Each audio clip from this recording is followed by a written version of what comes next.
हमारी संस्कृति, हमारे संस्कार सदा रहें हमारे साथ। सब्सक्राइब करें तिलक।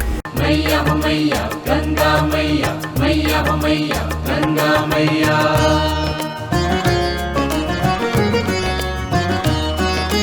विष्णु चरण से निकली गंगा, ब्रह्म कमंडल में रहती गंगा, शिव की जटा में विराजी गंगा, लाए भगीरथ धरती पे गंगा, पापियों का उद्धार करे, पापियों का उद्धार करे, एक अमृत बूंद लहरिया की। कथा गंगा मैया की, कथा गंगा मैया की, कथा गंगा मैया की, कथा गंगा मैया की, कथा गंगा मैया की, कथा गंगा मैया की।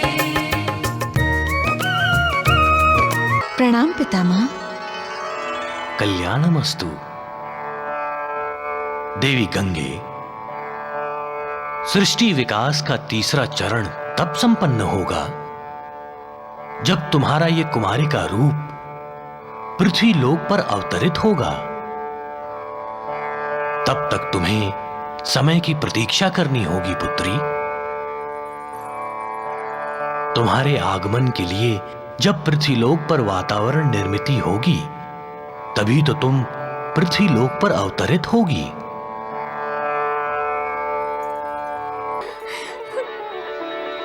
हे शंख चक्र गदा पद्मधारी, यदि पृथ्वीलोक पर देवी गंगा के अवतरण होने के लिए वातावरण निर्मित करना है, तो आप ही मुझे तपस्या के लिए कोई ऐसा स्थान दीजिए जहां कोई भी मेरी तपस्या को भंग ना कर सके। हे कपिल मुनि, अंशुमन पर सांख्य योग का प्रयोग करके आपने पृथ्वीलोक वासियों की जिज्ञासा को पूर्ण कर दिया है। अब मानो ये जान जाएगा कि शरीर को महत्व नहीं देना चाहिए। शरीर में रहने वाले अशरीरी तत्व चैतन्य को महत्व देना चाहिए। उसे महत्व देना चाहिए जिसे आत्मा कहते हैं। हे सांख्य योग के उद्गाता, आपके द्वारा ही मानव को यह ज्ञान होगा कि शरीर नाशवान है, आत्मा नहीं। द्वापर युग में जब मैं श्री कृष्ण अवतार लूंगा, तब इस सांख्य योग का परिमाण बदलकर गीता के माध्यम से पृथ्वीलोक वासियों को यह बता दूंगा कि परम धाम तब प्राप्त होता है जब आत्मा और परमात्मा का मिलन होता है। हे तपस्वी, अब आप रसातल जाइए, वहां बैठकर तपस्या कीजिए। वहां आपकी तपस्या भंग करने कोई नहीं आएगा। जो कोई भी आपकी तपस्या भंग करेगा, वो आपकी आंख खुलती है। वो देखो,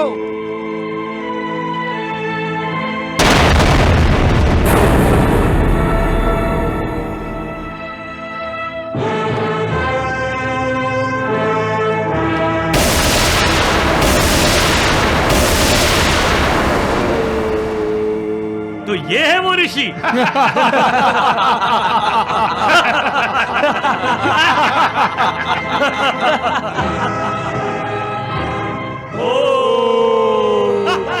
लगता है ऋषि ने आंख के साथ साथ कान भी बंद कर लिए हैं। राधा, हम अयोध्या के राजकुमार हैं और ये ऋषि हमारे सम्मान के स्थान पर आंखें बंद किए बैठकर हमारा अपमान कर रहा है। ठहरो ठहरो, इसका सत्कार करके फेंको।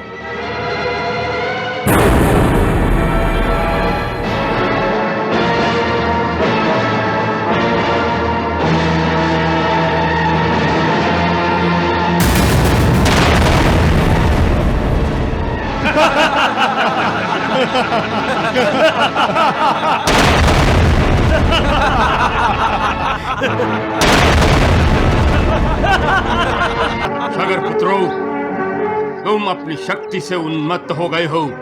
तुम भूल गए हो कि ऋषि मुनियों की तपस्या में बाधा डालना राक्षसों का काम है, अयोध्या के राजकुमारों का नहीं। मायावी कहकर तुमने मेरा अपमान किया है, इसलिए मैं महर्षि जन हूं, तुम्हें शाप देता हूं। जिस बल के अभिमान से तुमने एक तपस्वी का अपमान किया है, तुम्हारा वही बल एक तपस्वी के सामने निर्बल हो जाएगा और तुम्हारा शीघ्रातिशीघ्र पतन होगा।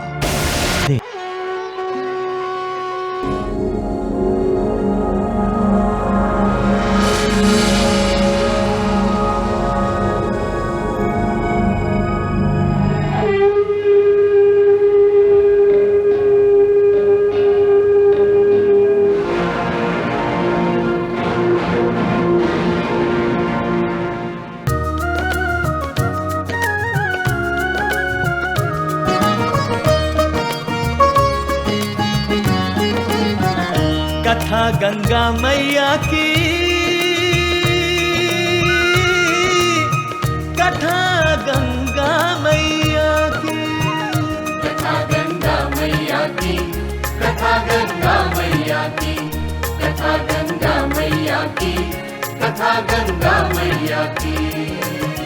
स्वर्ग से लेकर धरती तक, जन्म से लेकर तक, पाप नाशनी मंगल करनी, पाप नाशनी मंगल करनी, अमृत धारा गंगा की। कथा गंगा मैया की, कथा गंगा मैया की, कथा गंगा मैया की, कथा गंगा मैया की। मैया हो मैया गंगा मैया, मैया हो मैया गंगा मैया, मैया हो मैया गंगा मैया, मैया हो मैया गंगा मैया।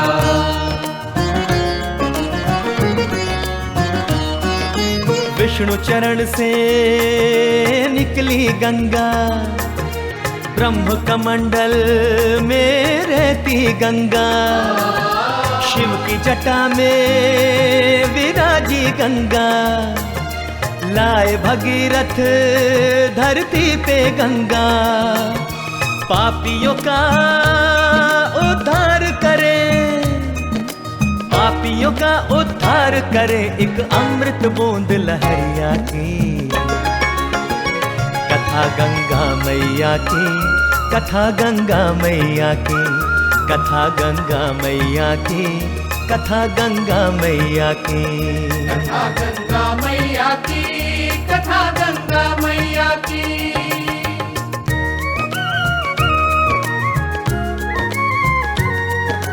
राजा भगीरथ रथ पर चलते, पीछे पीछे चलती गंगा, कपिल मुनि के आश्रम पहुंची, अस्थियों पे है बहती गंगा, 60,000 सगर पुत्रों का, 60,000 सगर पुत्रों का उद्धार करती मैया जी। कथा गंगा मैया की, कथा गंगा मैया की, कथा गंगा मैया की, कथा गंगा मैया की, कथा गंगा मैया की, कथा गंगा मैया की। मैया हो मैया गंगा मैया, मैया हो मैया गंगा मैया, मैया हो मैया गंगा मैया, मैया हो मैया गंगा मैया। हमें मुक्ति चाहिए,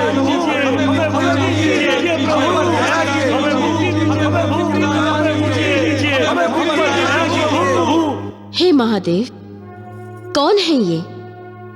इन्हें ब्रह्मांड में बहुत बार भटकते देखा है, बार बार क्षमा मांगते हैं, श्राप से मुक्ति मांगते हैं। इन्हें किसने श्राप दिया है और ये ऐसे ब्रह्मांड में क्यों भटकते हैं? हे महादेवी, एक समय की बात है, सृष्टि निर्माण का समय हुआ था। प्रलय के पश्चात की स्थिति थी। चारों ओर जल ही जल था और परब्रह्म की हुंकार गूंजी।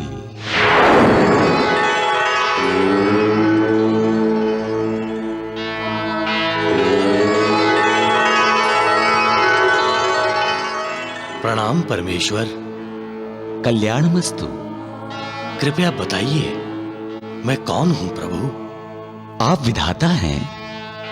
चारों लोकों में आप ब्रह्मदेव के नाम से जाने जाएंगे। मेरा कार्य प्रभु? आपको सृष्टि का निर्माण करना और उसका विकास करना होगा। धन्यवाद प्रभु। विधाता ब्रह्मदेव की सहायता करने हेतु भगवती आदि शक्ति ने सृष्टि निर्माण के लिए विधाता को अपनी 7 शक्तियां प्रदान की। उन शक्तियों में से एक देवी गंगा है।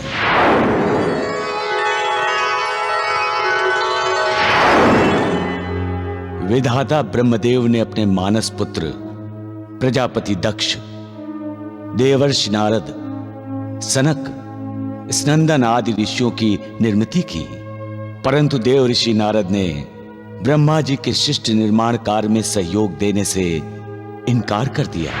मैं सृष्टि निर्माण के माया मोह में नहीं पड़ना चाहता। मैं तो प्रभु के नाम स्मरण में मगन रहना चाहता हूं। भक्ति और विरक्ति मेरे साधन होंगे और प्रभु की कृपा दृष्टि साध्य। क्षमा कीजिए, मैं सृष्टि निर्माण और विकास कार्य में आपको सहयोग देने में असमर्थ हूं। परमपिता ब्रह्मा जी ने प्रजापति दक्ष को विनती की तो दक्ष ने विधाता की विनती को आज्ञा मानकर सृष्टि निर्माण हेतु सृष्टि यज्ञ आरंभ किया।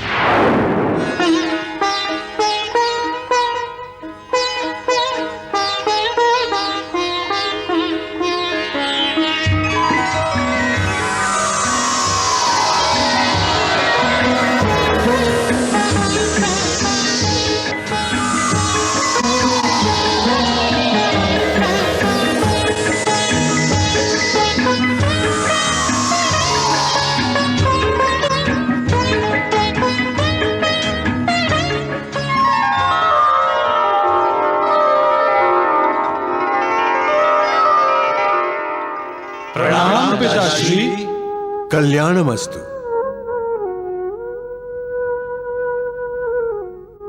पिताश्री, हमारा निर्माण किस हेतु किया गया है? पुत्रों, परमपिता ने सृष्टि निर्माण कार्य का आरंभ किया है। मैंने उन्हें सहयोग देने का वचन दिया है। उसी कार्य के लिए आप सबकी निर्मिति की गई है। सृष्टि निर्माण का कार्य किसी अकेले का कार्य नहीं है। हर किसी को इसमें योगदान देना चाहिए। हम अपना योगदान अवश्य देंगे पिताश्री। परंतु प्रजापति दक्ष, गुरु के बिना इनकी जीवन का कोई अर्थ नहीं। सृष्टि निर्माण कार्य में इन्हें सफलता चाहिए तो इन्हें गुरु उपदेश अवश्य चाहिए। आपका कहना उचित है मान्यवर। गुरु और गुरु उपदेश परम आवश्यक है और देवर्षि नारद से अच्छा इनके लिए गुरु कौन हो सकता है? जैसे आपकी आज्ञा पिताश्री। नारद को गुरु बनाते समय प्रजापति दक्ष ने भविष्य में झांकने का प्रयत्न नहीं किया, नहीं तो वह नारद को अपने पुत्रों का गुरु कभी नहीं बनाता। देवर्षि नारद ने दक्ष पुत्रों को शिक्षा देना आरंभ किया। सृष्टि निर्माण कार्य में सहयोग देने का अर्थ है संसार के माया जाल में फंसना, माया मोह में फंसना, जन्म जन्मांतर के चक्र में फंसना। जो एक बार जन्म जन्मांतर के चक्र में फंस गया तो मुक्ति का द्वार उसके लिए बंद हो गया। समझे? अतः भगवान का नाम स्मरण करते रहो। नारायण नारायण नारायण। अपना कल्याण चाहते हो तो निवृत्त मार्ग स्वीकार करो और मुक्त हो जाओ जन्म जन्मांतर के चक्र से। नारायण नारायण नारायण नारायण। गुरुदेव, आपकी आज्ञा का पालन होगा।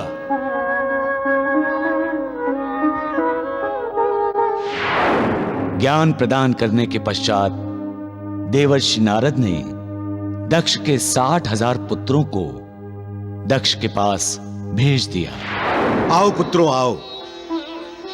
मेरे अनुज देवर्षि नारद ने जो ज्ञान आप सबको प्रदान किया है, आशा है आपने उससे लाभ उठाया होगा और भविष्य में भी उसका लाभ उठाएंगे। आओ अब सृष्टि निर्माण कार्य में मेरा साथ दो। क्षमा चाहता हूं पिताश्री, हम सृष्टि निर्माण के कार्य में आपका साथ नहीं दे सकते। काका जी ने हमें मुक्ति मार्ग और निवृत्ति मार्ग की शिक्षा और दीक्षा दी है। अब हम सृष्टि निर्माण कार्य में आपका सहयोग देकर जन्म जन्मांतर के चक्र में फंसना नहीं चाहते हैं पिताश्री, हमें क्षमा कीजिए। ये आपका अंतिम निर्णय है? जी हाँ पिताश्री। तो फिर मेरा निर्णय भी सुन लो। जन्म जन्मांतर से मुक्ति पाने के लिए तुम सब मेरी अवज्ञा कर रहे हो, इसलिए मैं तुम सबको शाप देता हूं।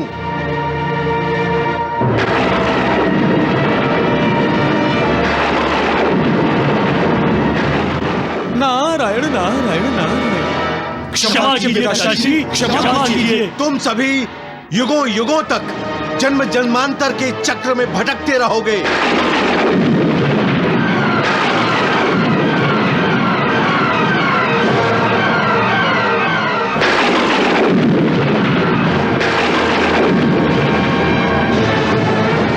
नारायण नारायण नारायण नारायण। क्षमा कीजिए पिताश्री, क्षमा कीजिए, शाप वापस लीजिए। हम आपके पुत्र हैं। हमें क्षमा कीजिए, हमें क्षमा कीजिए पिताश्री, हमें क्षमा कीजिए पिताश्री। तुम्हारी मुक्ति तब होगी जब पृथ्वी लोक पर देवी गंगा का अवतरण होगा। नारायण नारायण। भ्राताश्री, ये आपने क्या किया? अपने ही पुत्रों को शाप दे दिया। केवल पुत्रों को ही नहीं, मैं तुम्हें अपने अनुज को भी शाप देता हूँ। मुझे?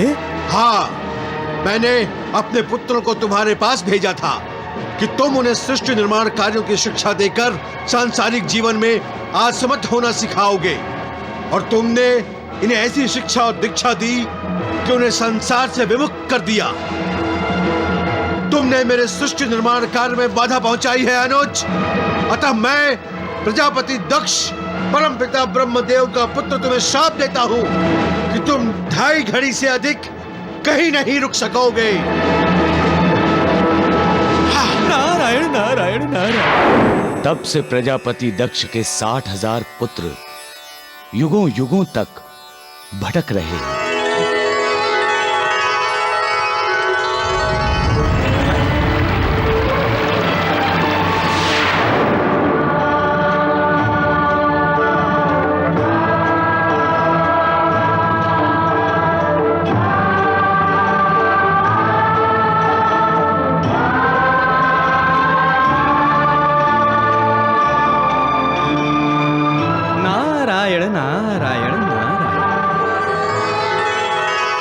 प्रणाम पितामह। कल्याणमस्तु। देवी गंगे, सृष्टि विकास का तीसरा चरण तब संपन्न होगा जब तुम्हारा ये कुमारी का रूप पृथ्वी लोक पर अवतरित होगा। तब तक तुम्हें समय की प्रतीक्षा करनी होगी पुत्री। तुम्हारे आगमन के लिए जब पृथ्वी लोक पर वातावरण निर्मित होगी, तभी तो तुम पृथ्वी लोक पर अवतरित होगी।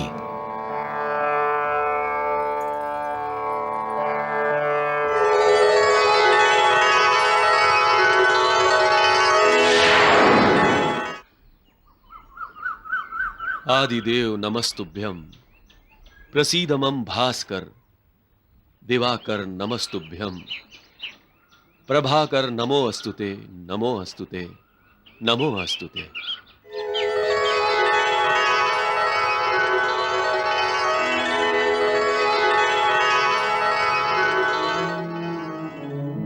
प्रणाम भास्कर।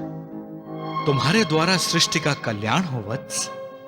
सूर्यदेव, मैं बहुत निराश हूं, इसलिए आपकी शरण में आया हूं। वत्स, निराशा बादलों की भांति होती है।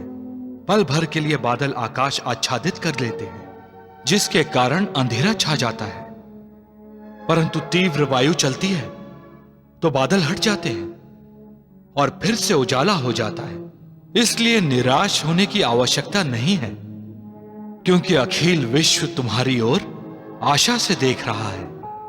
मैं जानता हूं तुम अपनी पत्नी से बहुत प्रेम करते हो, परंतु प्रेम से कर्तव्य श्रेष्ठ होता है, प्रेम से श्रेय बड़ा होता है। और इस समय दूसरा विवाह करना तुम्हारा कर्तव्य है। तुम्हारे दूसरे विवाह से तुम्हें एक नहीं 60 सहस्त्र पुत्र होंगे। 60 सहस्त्र? हां, जो संपूर्ण पृथ्वी पादाक्रांत करेंगे, जिसके लिए देवी गंगा को पृथ्वी लोक पर अवतरित होना पड़ेगा। ये क्या हो रहा है काका श्री? कोई उत्सव है? उत्सव नहीं, महोत्सव। जो कुछ भी हो रहा है तुम सबकी मुक्ति के लिए ही तो हो रहा है। गंगा मैया के अवतरण के लिए पृथ्वी लोक पर वातावरण निर्मित के लिए प्रभु का कपिल मुनि अवतार प्रकट हो रहा है। नारायण नारायण नारायण नारायण।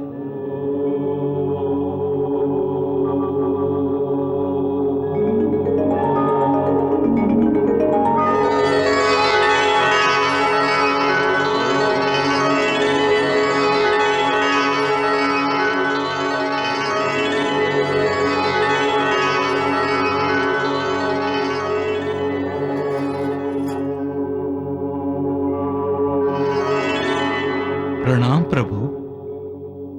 कल्याणमस्तु। आप सारे विश्व में कपिल मुनि के नाम से ही जाने जाएंगे।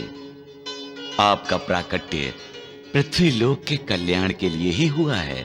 जो आज्ञा प्रभु। नारायण नारायण नारायण।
ये तो किसी का विवाह हो रहा है।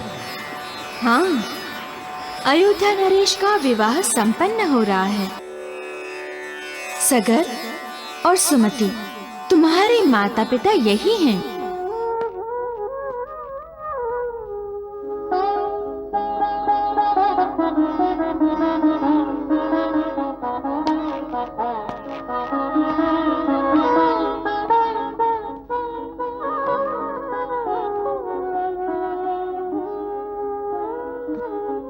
अयोध्या की नई महारानी का सगर के दिल में स्वागत है,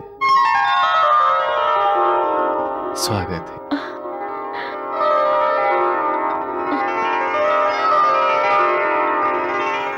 गंगा मैया ने कहा है कि हमारे पृथ्वीलोक पर जन्म लेने का समय आ गया है और आप ही हमें पृथ्वीलोक भेजेंगे।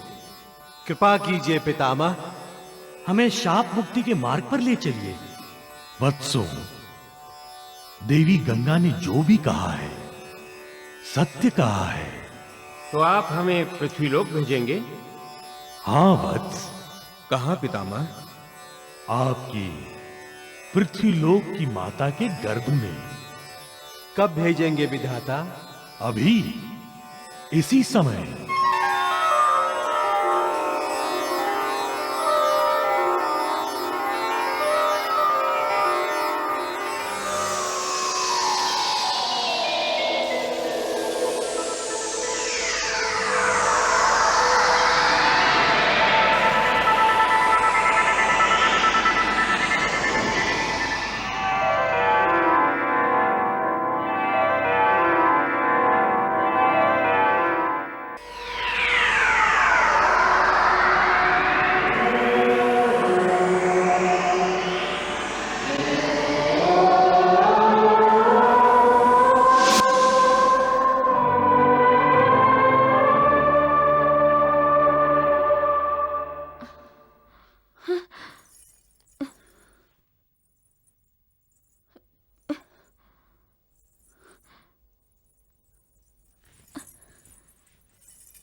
आपको मेरी बात पर हंसी आ रही है महाराज?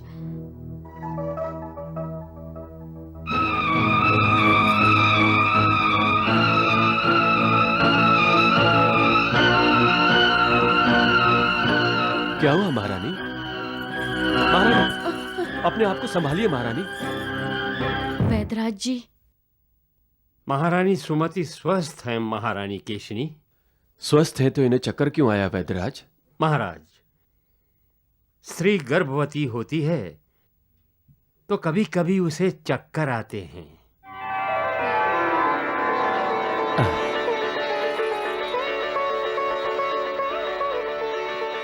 अर्थात महारानी सुमति मां बनने वाली है।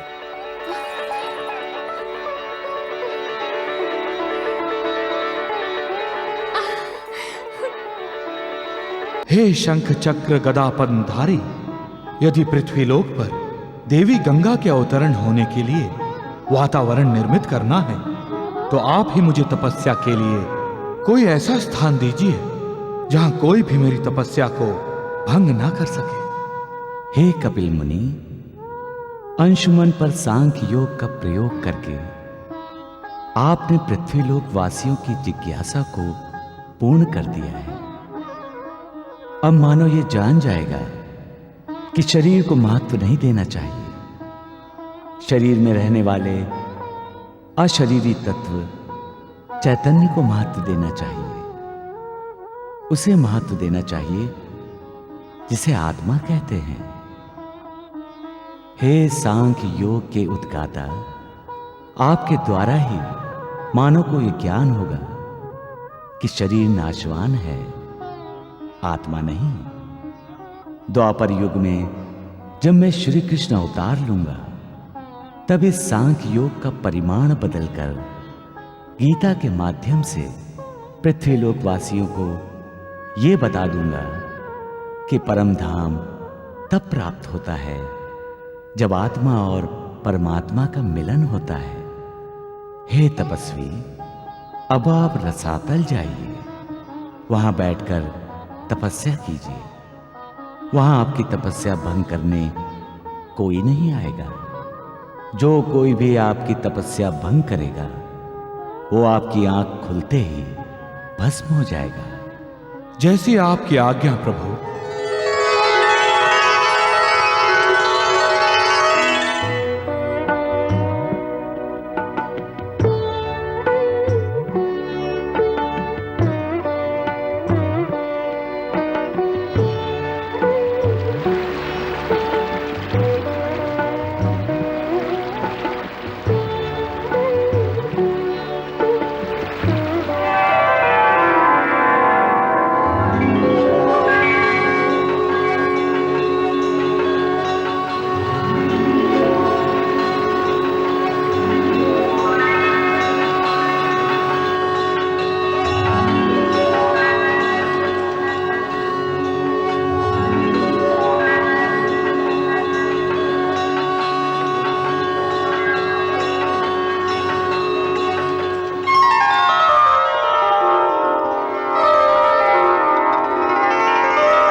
क्या हुआ महारानी?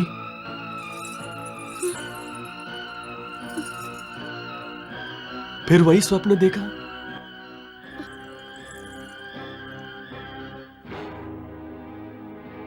पता नहीं वो कौन है, अनगिनत है, बार बार यही कहते हैं, हमें जन्म दीजिए माता श्री, हमें मुक्ति दीजिए।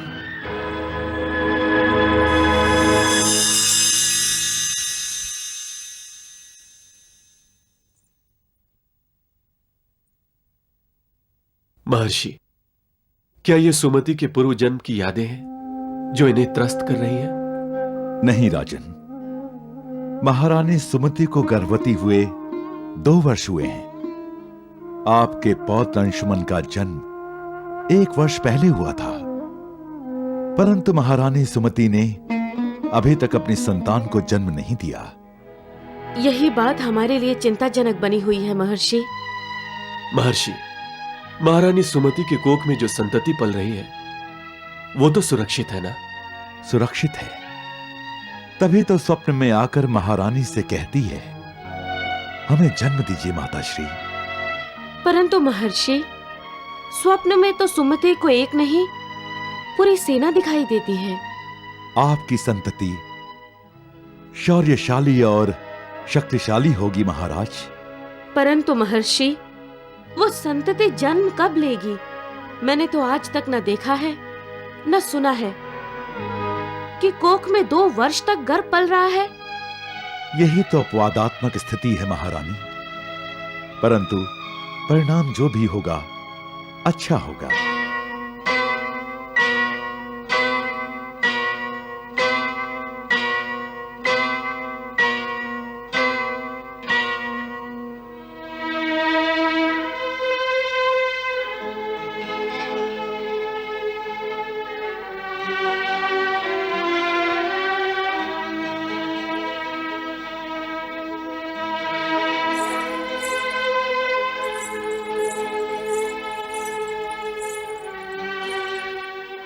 आप आसन ग्रहण कीजिए महाराज। बड़ी माताश्री, राजवैद्य जी, महारानी सुमित्रा सब छोटी माताश्री के पास हैं। उन सब के हाथों में छोटी माताश्री सुरक्षित है महाराज।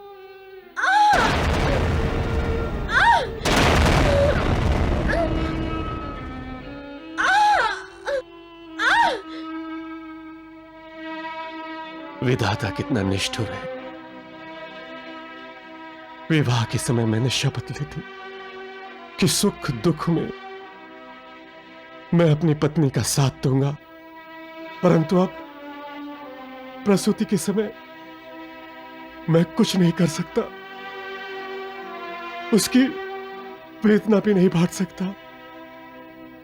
आज वो अकेले ही ये वेदना भोग रही है।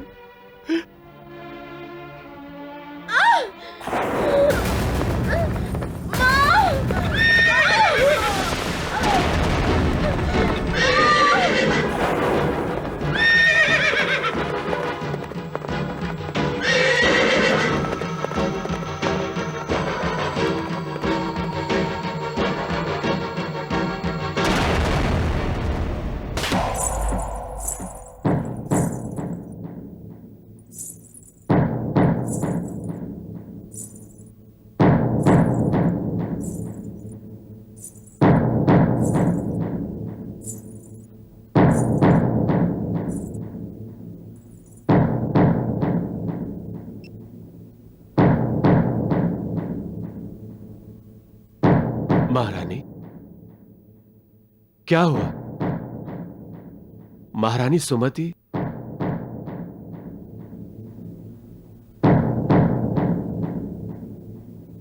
वो ठीक है।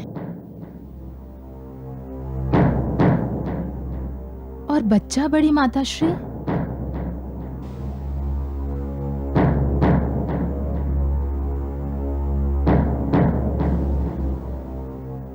हमें कुछ विचित्र आवाजें सुनने को मिली हैं।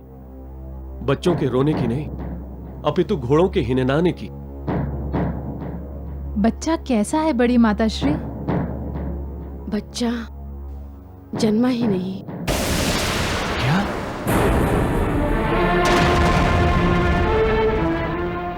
बच्चे का जन्म नहीं हुआ? क्या सुमति की प्रसूति नहीं हुई? हुई महाराज, किंतु बहुत ही विचित्र घटना घटी है महाराज। सुमति ने बच्चे को नहीं, मांस के एक गोले को जन्म दिया है। मांस का गोला?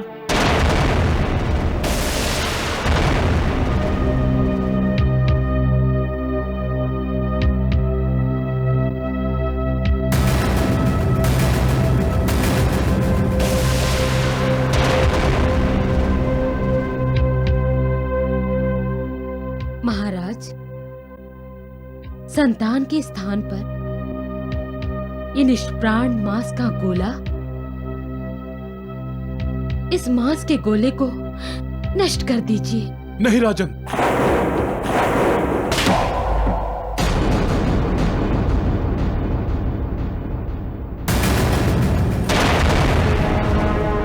ये निष्प्राण नहीं है।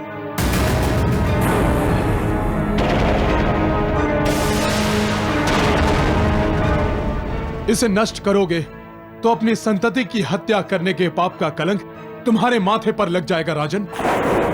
संतति? ये मांस का गोला? महारानी सुमति ने एक पुण्य का काम किया है जिसका फल आपको मिलेगा। महाराज सगर, आज्ञा महर्षि। 60,000 राजपुत्रों के रहने का प्रबंध करने की आज्ञा दो।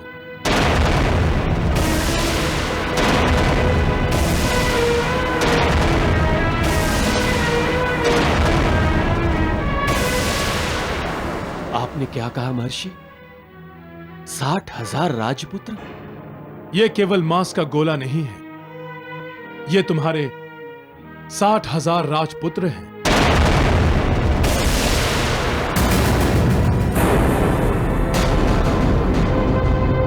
इसी कारण मैं कह रहा था, मुझे वो विशाल सभा मंडप चाहिए जिसमें 60,000 राजपुत्र समा सके,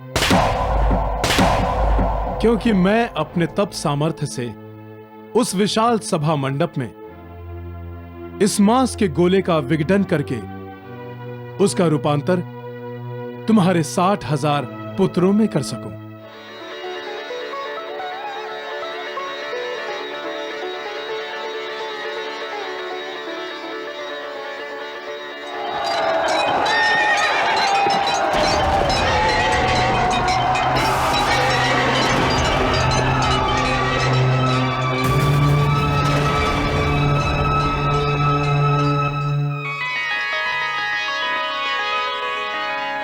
महादेव, ये जन्म लेने से पहले ही घोड़ों का हिनहिनाना क्या दक्ष पुत्रों से संबंधित है? हाँ महादेवी, जन्म लेने की कल्पना मात्र से ही दक्ष पुत्र प्रसन्न हो गए हैं। परंतु घोड़े के हिनहिनाने के साथ साथ तलवारों के खटकने की आवाजें क्यों? हे महादेवी, इन आवाजों द्वारा दक्ष पुत्रों ने संकेत दिया है कि वो संपूर्ण पृथ्वी पादाक्रांत करने वाले हैं। उन्होंने पृथ्वी लोकवासियों को यह घोषणा कर दी है कि वो सभी शक्तिशाली और शौर्य हैं। जन्म लेने की कल्पना से ही इतनी प्रसन्नता क्यों? प्रसन्नता केवल जन्म लेने की कल्पना से ही नहीं, मुक्ति मिल जाने की कल्पना से भी है देवी। परंतु उन्हें यह विस्मरण हुआ है कि उन्हें पहले जन्म जन्मांतर के चक्कर में फंसना होगा। लेकिन महादेव, उन्हें इस जन्म जन्मांतर के चक्कर में फंसाने वाले कौन हैं? स्वयं प्रभु। और उन्हें इस चक्र से मुक्त करने वाले भी प्रभु ही होंगे। प्रभु की लीला अगाध है महादेवी।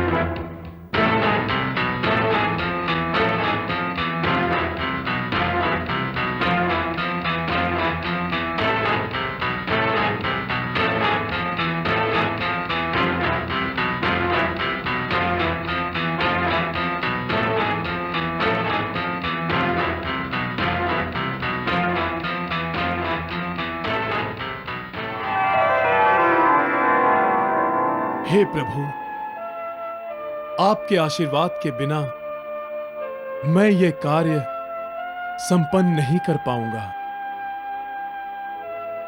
सृष्टि कल्याण और सृष्टि विकास कार्य में मैं अपना योगदान देने के लिए उत्सुक हूं और गंगा मैया के पृथ्वी लोक पर अवतरण के लिए अति उत्सुक।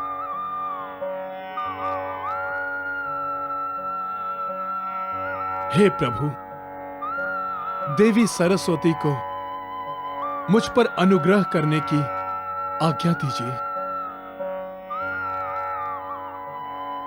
हे सृष्टि के संचालक, अपनी दिव्य शक्ति को मेरे तप सामर्थ्य में और मंत्र शक्ति में अंतर्गत कीजिए, ताकि मैं दक्ष पुत्रों को पृथ्वी लोक का नया जीवन दे सकूं।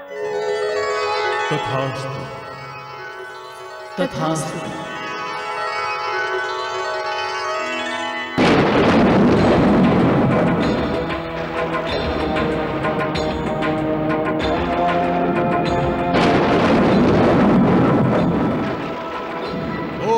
स्वस्ति न इंद्रो वृद्धश्रवा, स्वस्ति न पूषा विश्ववेदा, स्वस्ति न नस्ताक्षयो अरिष्टनेमि, स्वस्ति नो बृहस्पति दीर्घातु।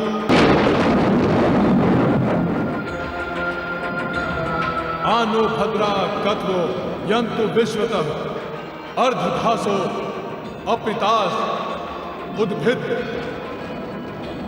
देवानो यथा सदमिद्ध वृद्धे,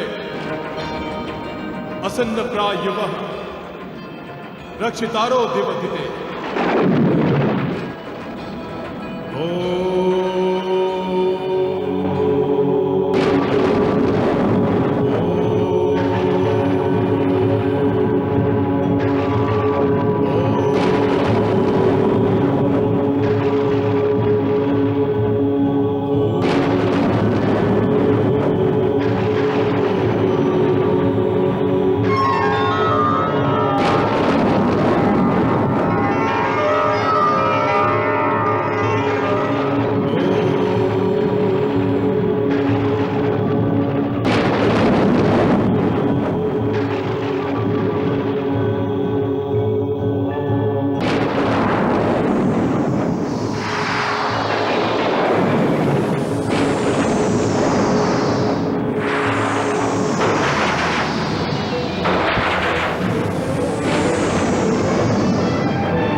नारायण नारायण।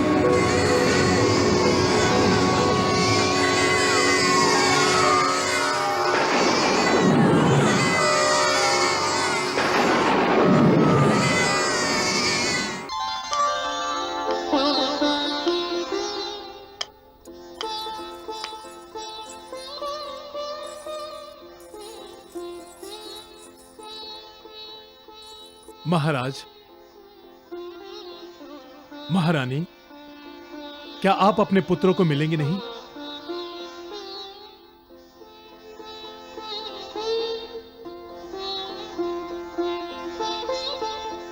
आइए महारानी।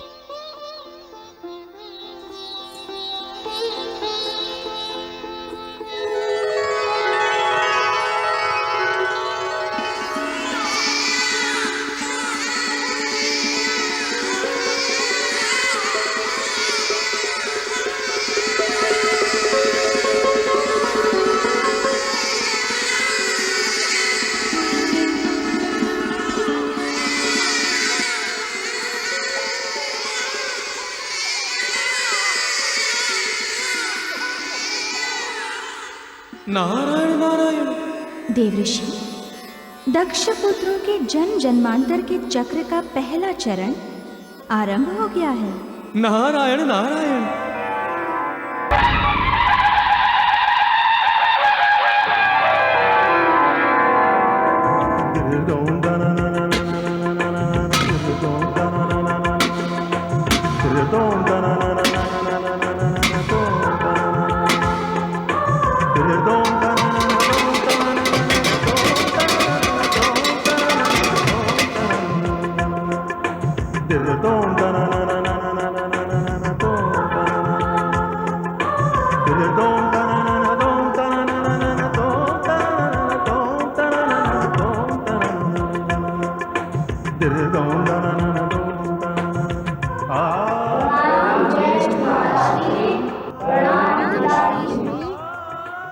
आयुष्मान भव।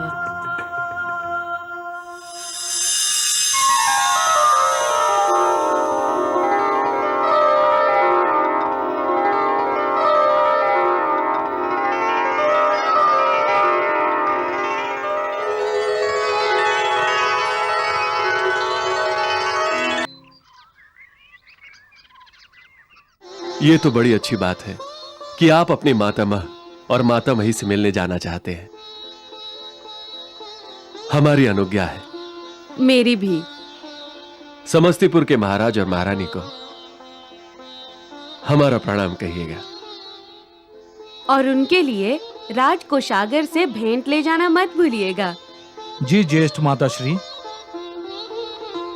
जा तो रहे हो, परंतु इसका ध्यान रहे कि अयोध्या का ये राजभवन आपके बिना सूना लगेगा हमें।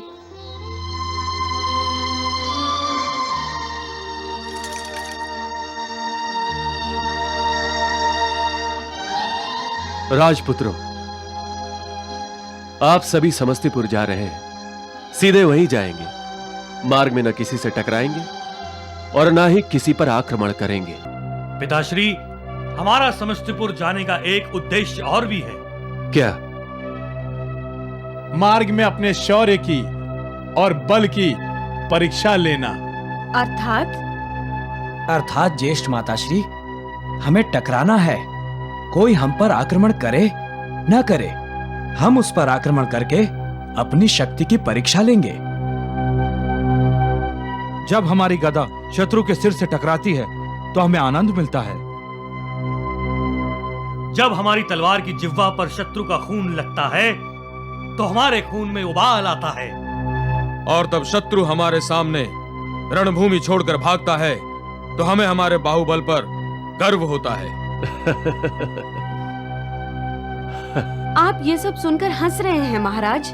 आप भी हंसिए महारानी, क्योंकि आज हमें अयोध्या की कोई चिंता नहीं रही। हमारे 60,000 पुत्र जब चलते हैं तो धरती कांपती है। इनका नाम ही दूसरों का दिल दहला देने के लिए पर्याप्त है महारानी।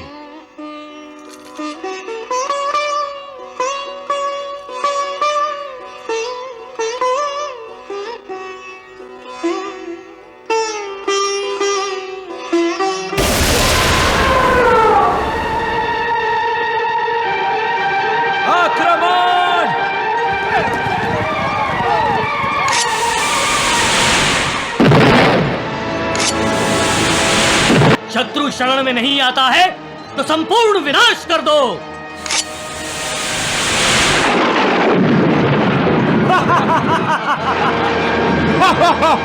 क्या समाचार लाए हो गुप्तचर? सगर पुत्रों की जय जयकार हो रही है महाराज। मार्ग में आने वाले हर राजा को ललकारते हैं।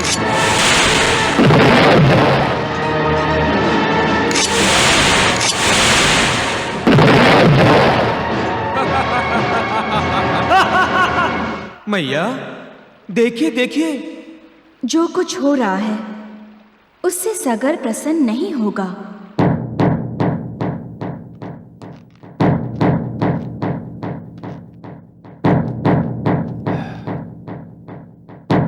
हमारे पुत्रों के जो भी समाचार हमें मिल रहे हैं वो हमें कुछ और सोचने के लिए विवश कर रहे हैं महारानी।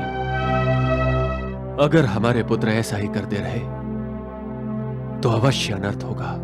हमारे इस अभियान से एक बात हमारे लिए पूर्णतः स्पष्ट हो गई है कि बलवान के सामने सभी नतमस्तक होते हैं। यजुवेंद्र, अजितेंद्र, क्या हुआ? क्यों चिल्ला रहे हो शांतनु? हमें यहाँ से जाना होगा। क्यों? निकट ही जंगल में एक ऋषि तपस्या कर रहा है। तो क्या उसकी तपस्या से डरकर हम अपने पड़ाव का स्थान बदलेंगे? कभी नहीं।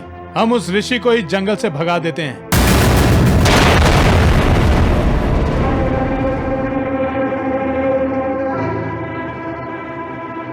नारायण नारायण। मैया, ये क्या करने जा रहे हैं सगर पुत्र? वो जानते नहीं कि जंगल में महर्षि जनू तप कर रहे हैं? कहीं सगर पुत्रों ने महर्षि जनू का अपमान कर दिया तो अनर्थ हो जाएगा मैया। होनी को कौन प्रतिबंध लगा सकता है देव ऋषि?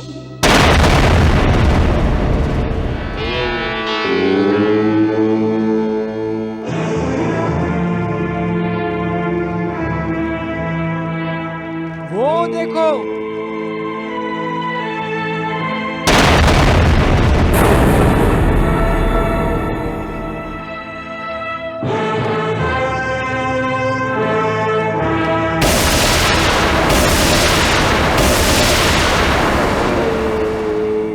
तो ये है वो ऋषि।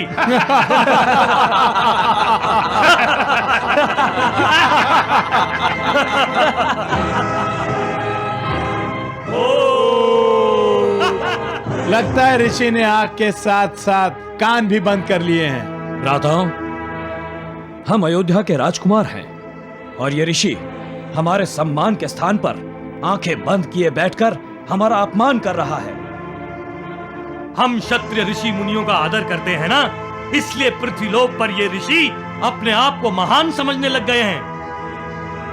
तुम सब कहो तो मैं इसे ध्यान से जागृत कर दूं? हाँ, तुरंत जागृत करो इसे। नारायण नारायण नारायण। ये अधर्म है। सगर पुत्र अधर्म करने जा रहे हैं महादेव। इनकी मति भ्रष्ट हुई है।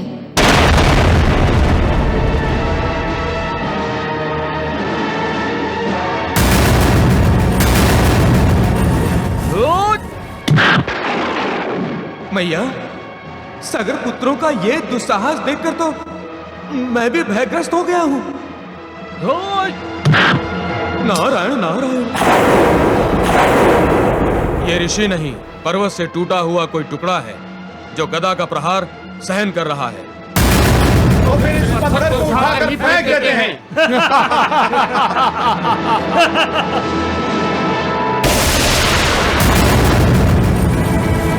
ठहरो ठहरो, इसका सत्कार करके फेंको।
हम बलशाली हैं और हमारे पास अस्त्र शस्त्र भी हैं।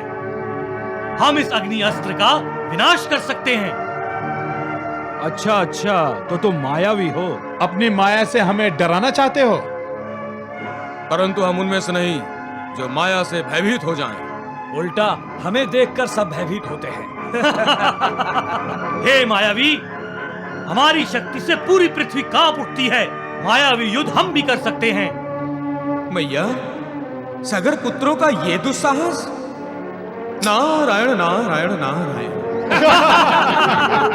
सगर पुत्रों, तुम अपनी शक्ति से उन्मत्त हो गए हो। तुम भूल गए हो कि ऋषि मुनियों की तपस्या में बाधा डालना राक्षसों का काम है, अयोध्या के राजकुमारों का नहीं।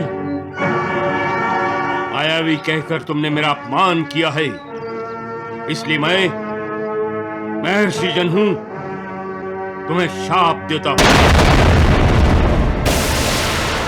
जिस बल के अभिमान से तुमने एक तपस्वी का अपमान किया है, तुम्हारा वही बल एक तपस्वी के सामने निर्बल हो जाएगा और तुम्हारा शीघ्रातिशीघ्र पतन होगा। मृत सर्प डाला है ना मेरे गले में, तुम सबको काल सर्प डसेगा, वो भी शीघ्र। तुम्हारा पतन निश्चित है सगर पुत्रों। हमें काल सर्प डसेगा। हमारा शीघ्र पतन होगा।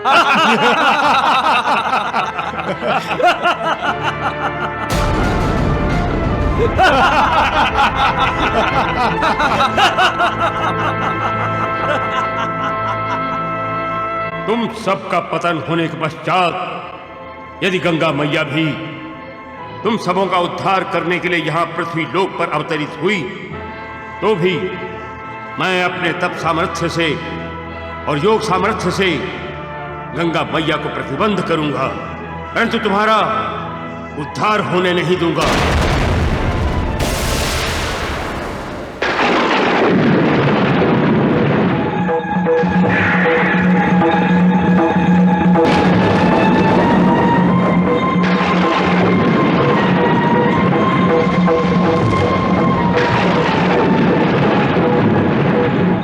नारायण नारायण।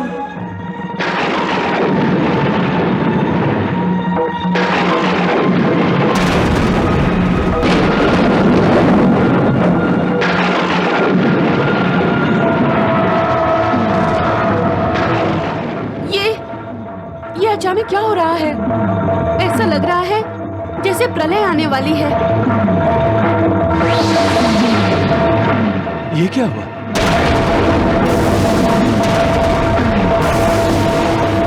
ये तो अपशगुन है।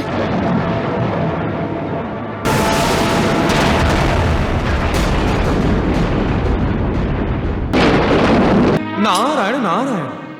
मैया, होने वाले अनर्थ की आहट अयोध्या को भी लगी है, सभी भयभीत हैं, परंतु सगर पुत्र क्या कर रहे हैं मैया? देवऋषि, सगर पुत्र जो भी अपमान, जो भी हत्याएं कर रहे हैं, वो जानबूझकर कर रहे हैं।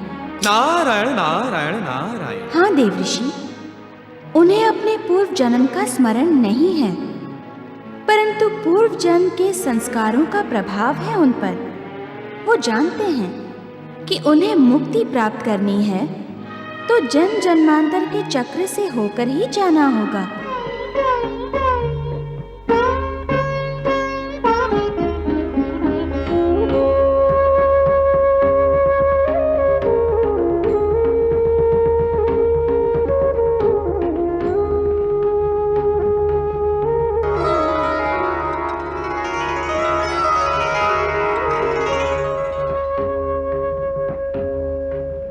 शुभम भवतु। आप अयोध्या के उत्तराधिकारी बन गए हैं युवराज। अयोध्या के प्रति आपका उत्तरदायित्व आज से बढ़ गया है। अयोध्या का ध्वज न्याय, समता, धर्म का द्योतक है। इस ध्वज को लहराते रखेंगे आप। आपकी हर आज्ञा का पालन होगा महर्षि वशिष्ठ।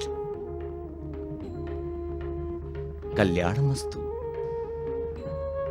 युवराज दशरथ की जय। युवराज दशरथ की जय। युवराज दशरथ की जय। युवराज दशरथ की जय।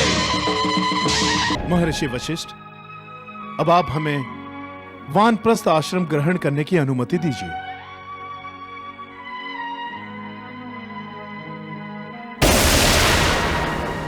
अयोध्या को उत्तराधिकारी मिल गया है। अब हम राजपाट से मुक्त होना चाहते हैं महर्षि। महाराज सगर, आप अश्वमेध यज्ञ करना नहीं चाहेंगे? अश्वमेध यज्ञ?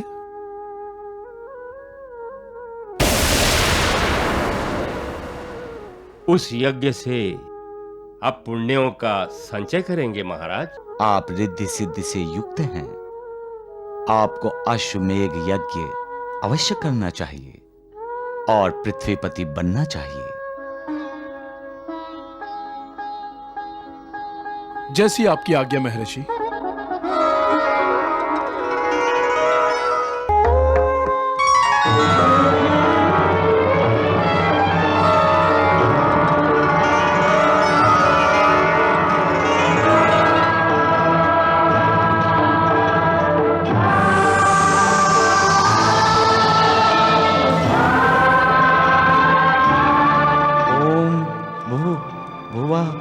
स्वाहा महा जनः तपः सत्यम।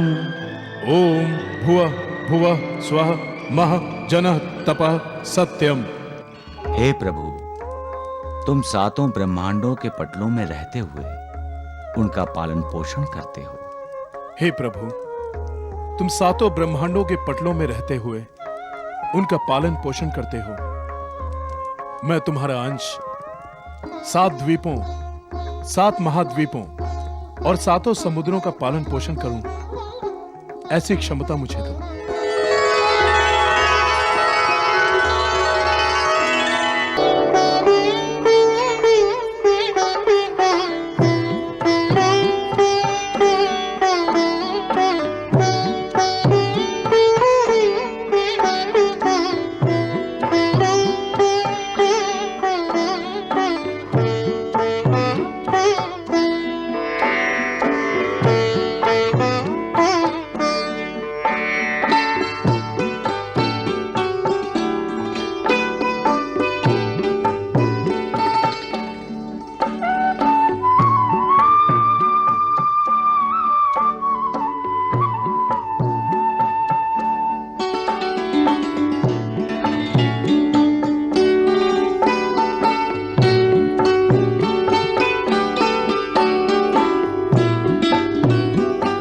राजन, यह अश्व आपका प्रतीक है, इसलिए इसे कुल छत से अलंकृत किया गया है। यह अश्व जहां जहां जाएगा वो स्थान आपका माना जाएगा। ओम गणपति गंगवामहे, प्रियान्त्वा प्रियपति गंगवामहे, निधिनान्त्वा निधिपति गंगवामहे, वसो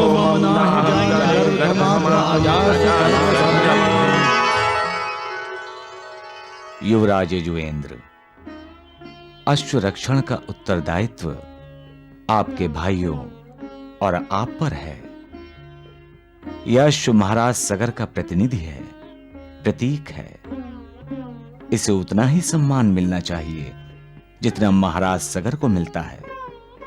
इसका अपमान करने वाले के लिए कोई क्षमा नहीं। तुम्हारे वंश में पुरंजय और मानधाता ने संपूर्ण पृथ्वी पर अधिराज्य स्थापित करके प्रजा पालन किया था। इस अश्व के साथ साथ जाते हुए स्मरण रहे कि युद्ध से प्रेम श्रेष्ठ है और प्रेम से कर्तव्य। इस अश्व की रक्षा करना तुम्हारा कर्तव्य है। जहां तक हो सके अन्य राजाओं को प्रेम से जीतो, अन्यथा युद्ध करो। जाओ और अश्व को लेकर लौट आओ।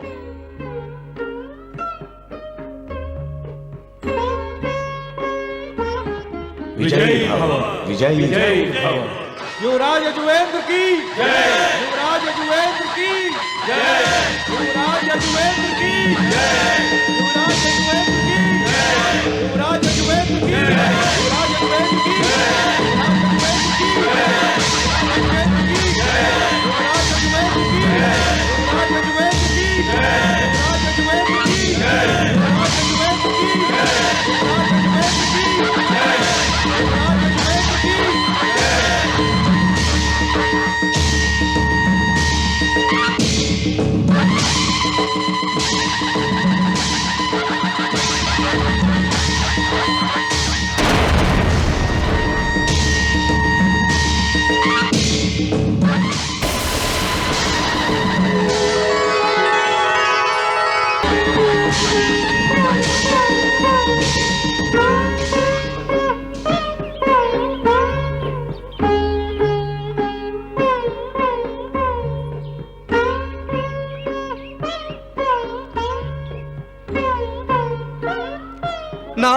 नारायण नारायण नारायण। आपके द्वारा सबका कल्याण हो देव ऋषि। नारायण नारायण नारायण। जैसे आप सगर पुत्रों का कल्याण करना चाहते हैं। मैया, आप साक्षात विष्णुपति हैं। अखिल विश्व का कल्याण आप ही के द्वारा होने वाला है। बिना आपकी कृपा के किसी का कल्याण संभव नहीं है मैया। आप तो प्रभु के परम भक्त हैं देव ऋषि, इसलिए देवेंद्र के साथ मिलकर आप भी क्या कोई लीला रचाने के प्रयास में हैं? नहीं नहीं मैया, लीला तो प्रभु रचाते हैं। मैंने तो देवेंद्र की सहायता से समय के चक्र को थोड़ी गति देने का प्रयत्न किया है, बस।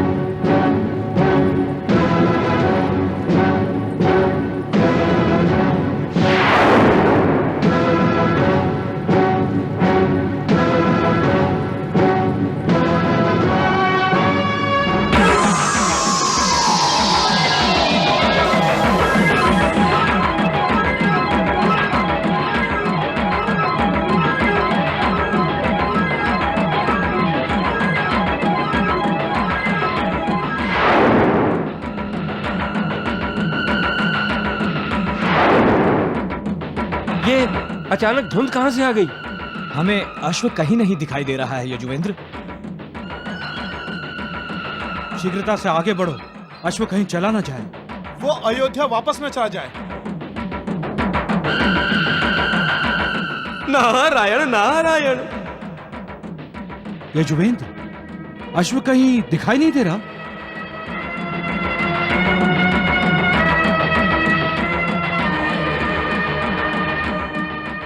ऐसा प्रतीत होता है जैसे अश्व अंतर्ध्यान हो गया हो।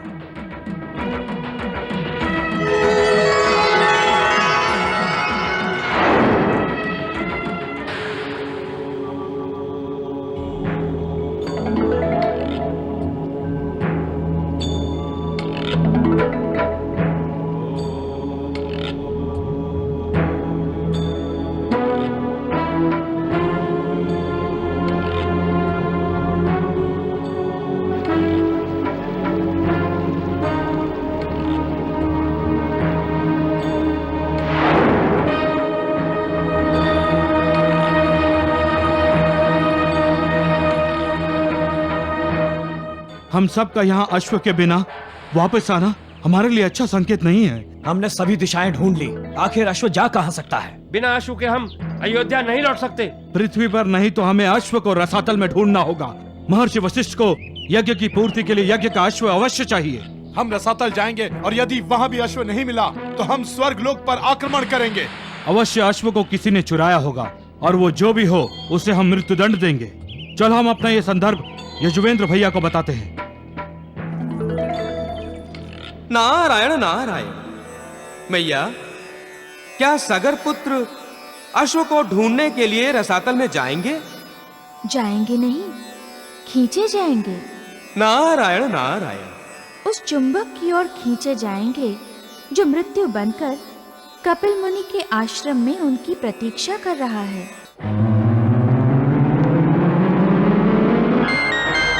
मैया देखिए, सगर पुत्र भूमि गर्भ में चले गए।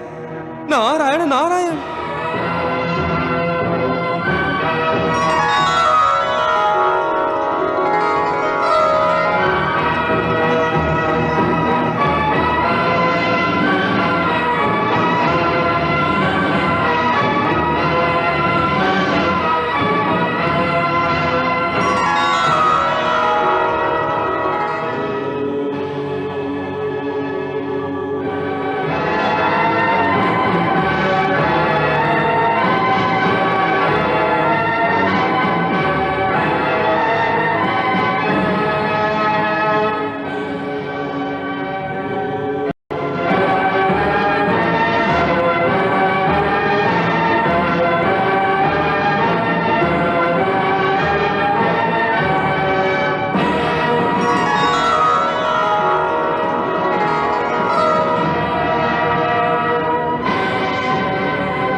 और वो रहा अश्व को चुरा कर लाने वाला चोर, जो हमें देखकर झूठ मूठ की समाधि में बैठ गया है।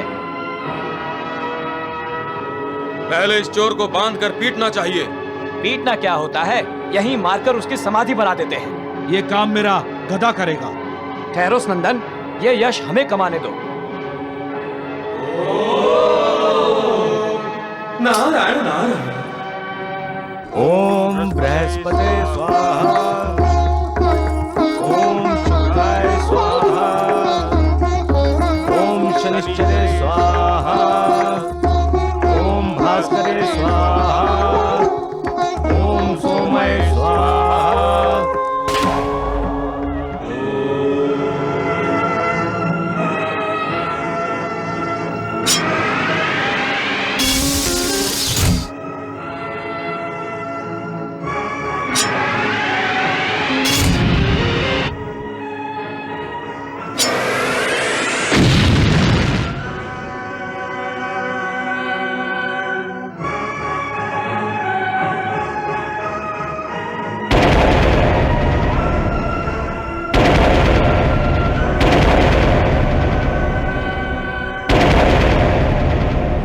जो कोई भी आपकी तपस्या भंग करेगा, वो आपकी आंखें खोलते ही भस्म हो जाएगा।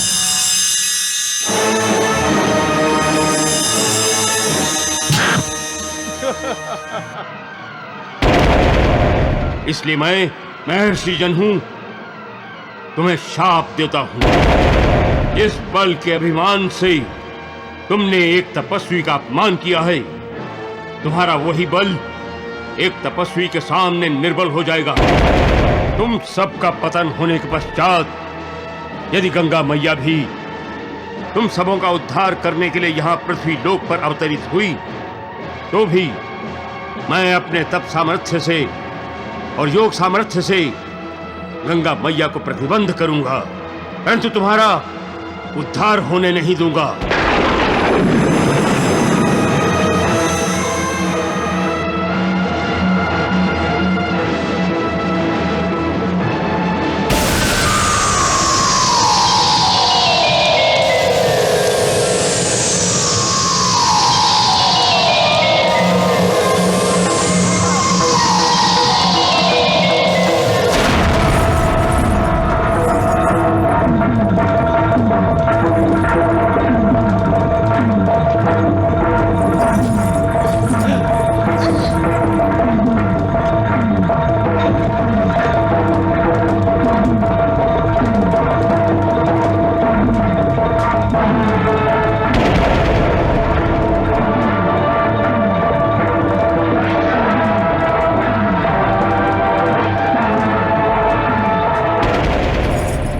ये तो अनर्थ हुआ गुरुदेव।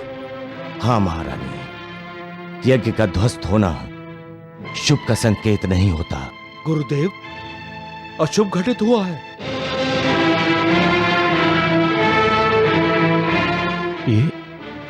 ये तुम क्या कह रहे हो पुत्र? पिताश्री, ये सत्य है। तुम्हारे 60,000 भ्राता सकुशल तो है ना? नहीं पिताश्री। गुरुदेव, राजकुमार असमंजस सत्य कह रहे हैं महारानी। आपके 60,000 पुत्र अब नहीं रहे। नहीं, नहीं। अपने आप को संभालिए महारानी।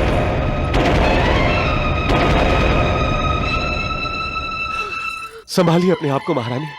अश्वमेध के अश्व की रक्षा करते हुए वो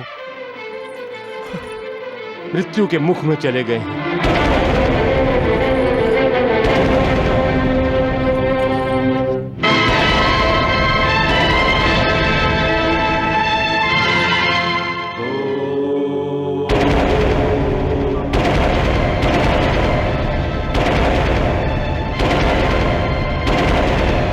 महाराज की जय हो।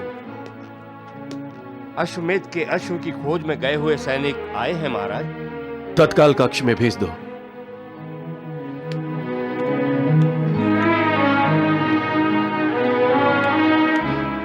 प्रणाम महाराज। प्रणाम महारानी।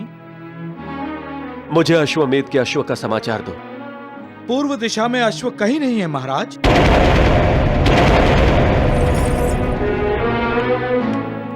प्रणाम महाराज। पश्चिम दिशा में भी अश्व कहीं दिखाई नहीं दे रहा महाराज। प्रणाम महाराज। उत्तर दिशा में किसी भी नगरी अथवा राज्य में अश्व नहीं है महाराज। प्रणाम महाराज। दक्षिण दिशा पादाक्रांत करके ही तो युवराज युवेंद्र और राजकुमार अश्व के साथ आगे बढ़े महाराज।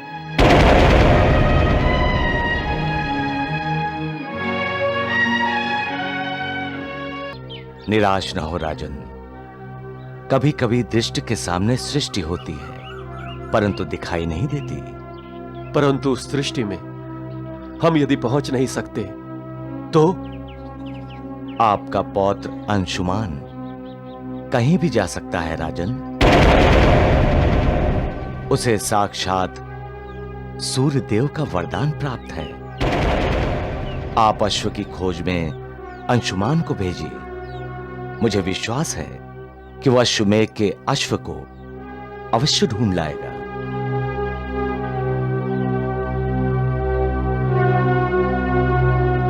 हमें भी विश्वास है महर्षि कि अंशुमान सफल होगा।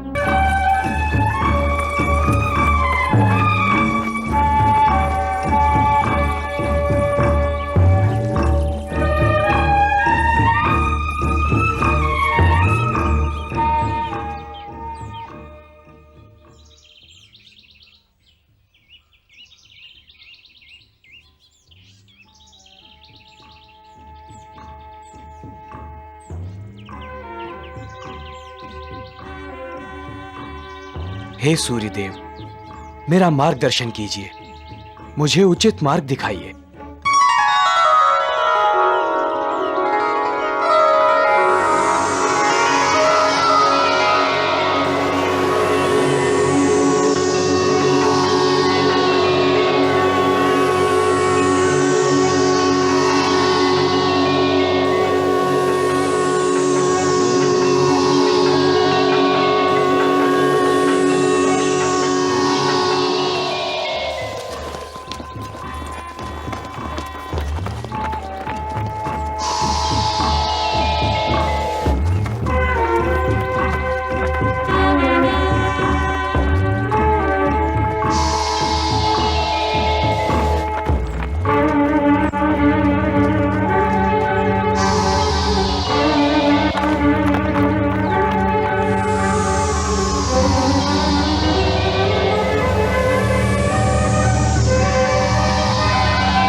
हे समुद्रराज, आप तो परमेश्वर की तरह धीर गंभीर और विराट स्वरूपी हैं। आपका शांत स्वरूप ईश्वर की करुणामयी मुद्रा की तरह है और आपका रौद्र स्वरूप ईश्वर के रौद्र स्वरूप का स्मरण करा देता है।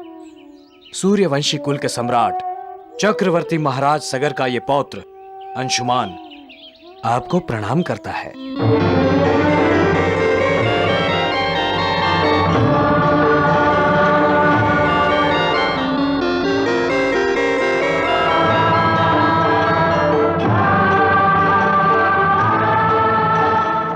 कल्याणमस्तु। वत्स अंशुमान, तुम्हारा स्वागत है। हे समुद्रराज, मैं अश्वमेघ के अश्व की खोज में निकला हूं और मेरे मार्गदर्शक सूर्य देव ने संकेत दिया है कि अश्वमेघ के अश्व की तरफ जाने वाला मार्ग आपके जल से ही जाता है। मुझे आपकी सहायता चाहिए समुद्रराज। हे अंशुमान, साक्षात सूर्यदेव जिसके मार्गदर्शक हैं, उसे कोई कैसे प्रतिबंध लगा सकता है? सूर्यदेव की किरणों की तरह तुम कहीं भी प्रवेश कर सकते हो। आओ, मेरे राज्य से होकर तुम रसातल में चले जाओ, तुम्हारी मनोकामना पूर्ण होगी।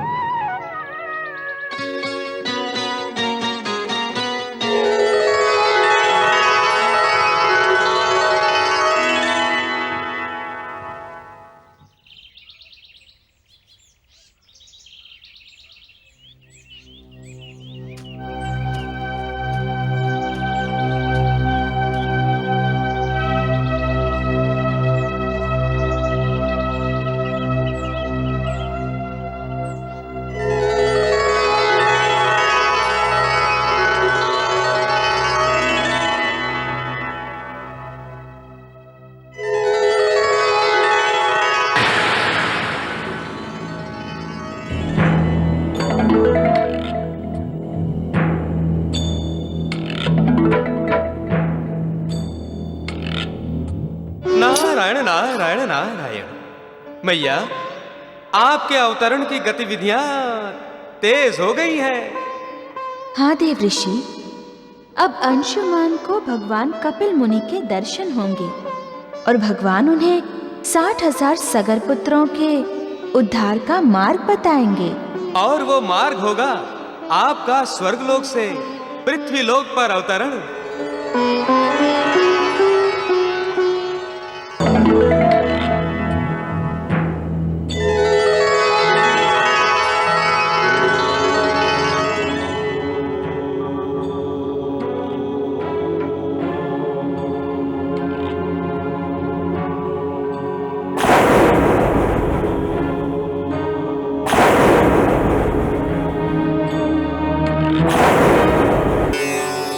परम प्रधानम पुरुषम महंतम कालम कवम त्रिव्रतम लोकपालम आत्मानु भूत्यानुगतु प्रपंचम स्वच्छंद शक्ति कपिलम प्रपंचे।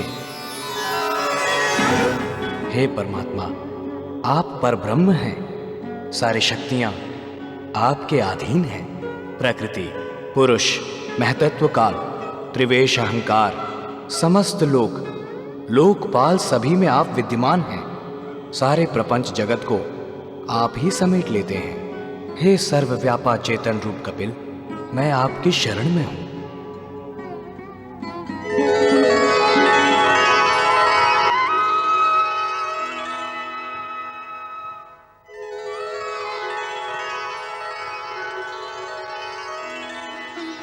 आपको मेरा प्रणाम। आयुष्मान भव। भगवान कपिल, मैं चक्रवर्ती सम्राट महाराज सगर का पौत्र हूं, अंशुमान। मैं भाग्यशाली हूं प्रभु, जो मुझे आपके दर्शन हुए। पुत्र अंशुमान, तुम जिस अश्व के लिए यहां आए हो वो पीछे है।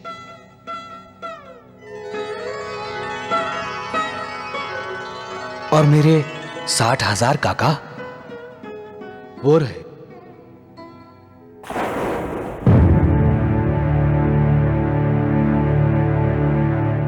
उन्होंने मेरी तपस्या भंग की और मेरे आंखें खोलते ही वो सब के सब भस्म हो गए। भस्म हो गए? पुत्र अंशुमान, कर्म गति को कोई कैसे रोक सकता है? तुम अश्व को लेकर जाओ और अश्वमेध यज्ञ की पूर्ति करो। भगवान, मेरे काकाश्रियों की स्थिति क्या है? वे प्रेत योनि में भटक रहे हैं वत्स।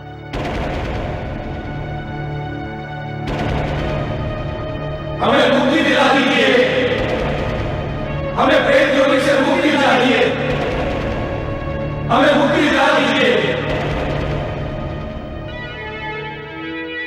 भगवान, मेरे काका प्रेत योनि में,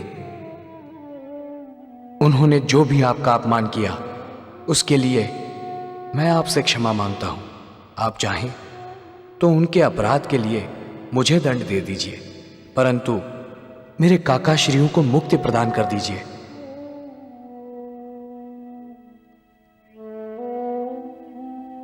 वत्स अंशुमान, मैं तुम पर प्रसन्न हूं, परंतु मैं 60,000 सगर पुत्रों को मुक्ति नहीं दे सकता।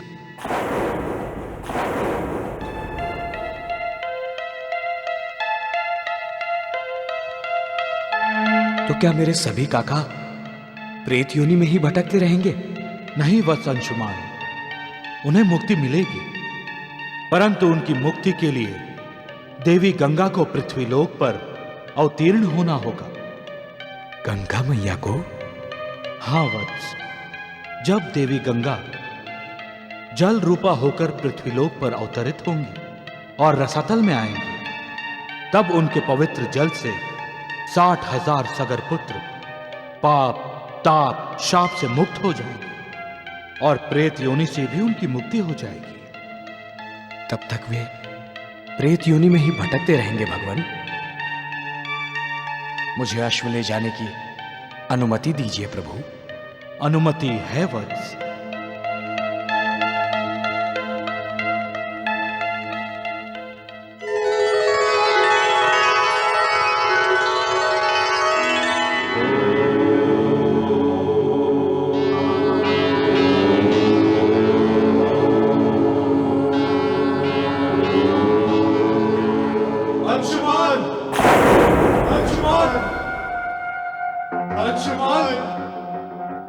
अंशुमान! कौन पुकार रहा है? कौन पुकार रहा है मुझे? कौन है? सामने क्यों नहीं आते? हमें मुक्ति दिला दो अंशुमान, हमें मुक्ति दिला दो।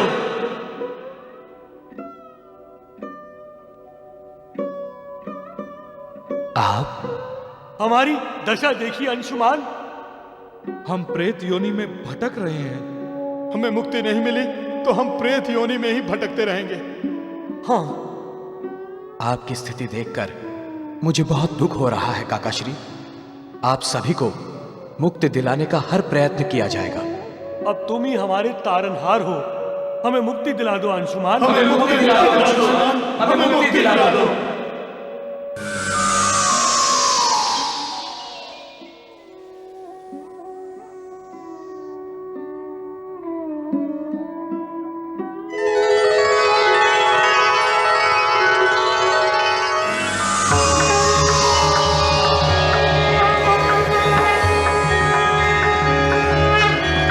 नारायण नारायण।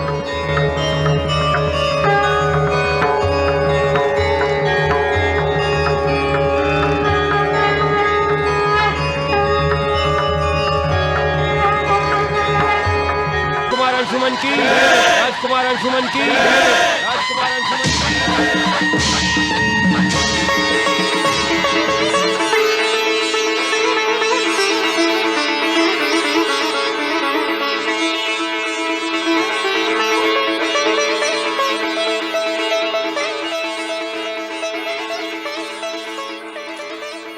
सदा विजयी भव। सदा सुखी भव।